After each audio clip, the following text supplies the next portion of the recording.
All right, boys and girls, today I want us to talk about retelling a story. Retelling a story helps us with our comprehension. You know, a lot of first grade, you were just learning how to read and how to sound out the words, but now we want to read to learn something. We want to be able to read harder books and longer books, but not just call the words, but really understand what it's asking us. And so by helping us understand, if we think about the beginning and the middle and the end of a story, that can really help us to understand what's going on in a story. So I wrote, or I can today, I can retell a story using the beginning, middle, and end. So at the beginning of a story, I'll make a big B here for beginning. At the beginning of a story, that's usually where you meet the characters. Okay, the characters are usually introduced there. You find out the characters and the setting, right? So usually when you hear a story, they tell you where they're at and what's going on and who they are. Okay, so that's at the beginning of our story. Then in the middle of our story, let's make a big M for middle. In the middle of the story, that's where we usually have what's going on in the character's life. We find out the problem usually somewhere in the middle. Okay, so that might be what's happening with the characters.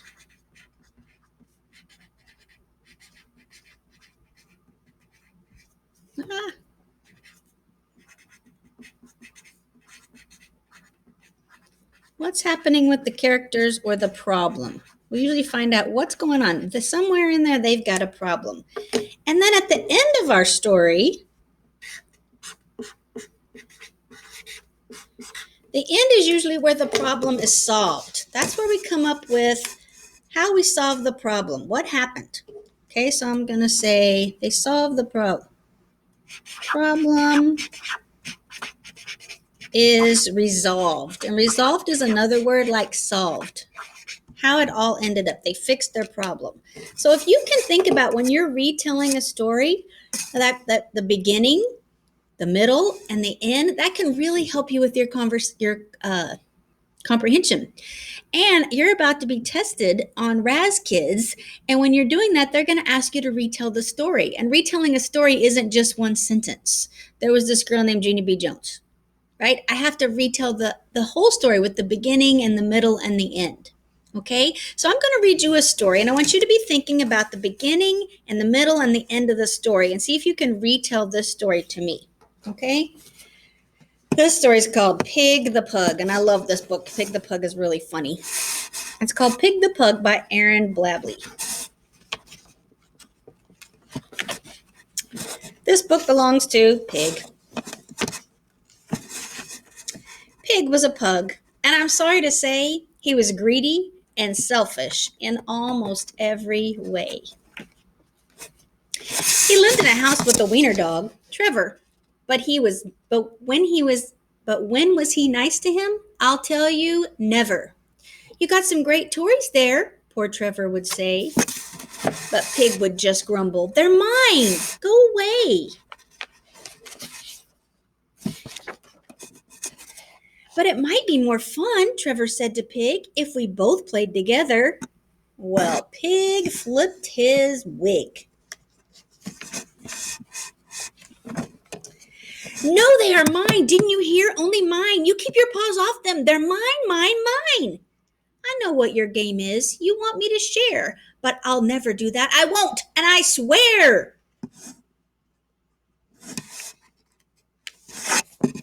And with that, he proceeded to gather his stuff and make a big pile with a huff and a puff. And once he had gathered them up in a pile, he howled from the top with a satisfied smile.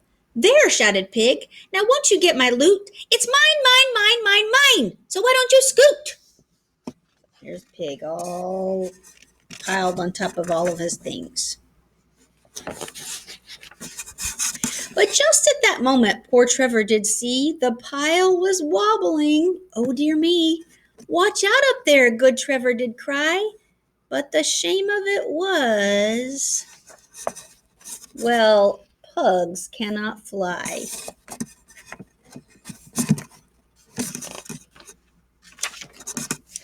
These days it's different. I'm happy to say it's so very different in most every way.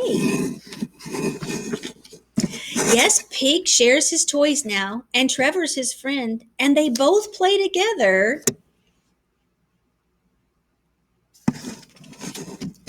while Pig's on the mend.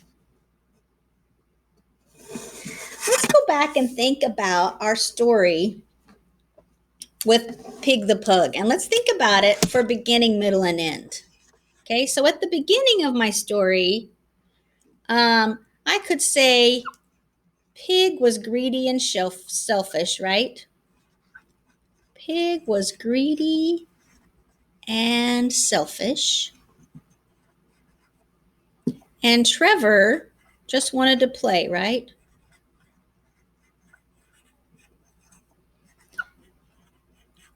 Now I need to tell the setting. That this book didn't really have a setting except that maybe they were at home. So I might say Pig was greedy and selfish and Trevor wanted to play. They lived together in a house. Okay. Then let me think about my middle. For the middle of this story, I might talk about the problem, right? Pig piled all his toys up so he didn't have to share. And what happened to him?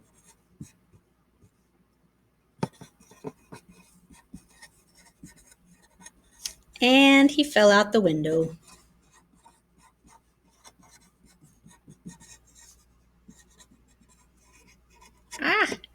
Okay, then if I go to my end, I don't have much room, I'll have to write small. At the end, Trevor and Pig play together.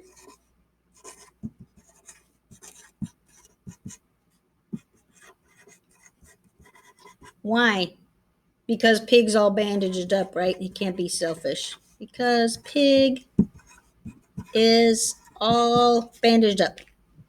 All right, so look at that beginning, middle, and end. That's a pretty big retell. So if I were retelling my story, I would say Pig was a pug who was greedy and selfish, and he didn't like to share his toys, and he lived in this house with another wiener dog named Trevor. And then I would say one day Pig piled all his toys up really high so he didn't have to share, and he sat on top of them, and he fell out the window. And then in the end, Pig and Trevor played together and shared their toys because Pig was all bandaged up and couldn't help. That's what a good retell sounds like. So today in your book, I want you to read a book that's just right for you. You can read it on Epic or Unite for Literacy or Raz Kids or wherever you're reading. And I want you to read a book, and then I want you to write the beginning, the middle, and the end of your book, and then take a good picture and post it on Seesaw. Can't wait to see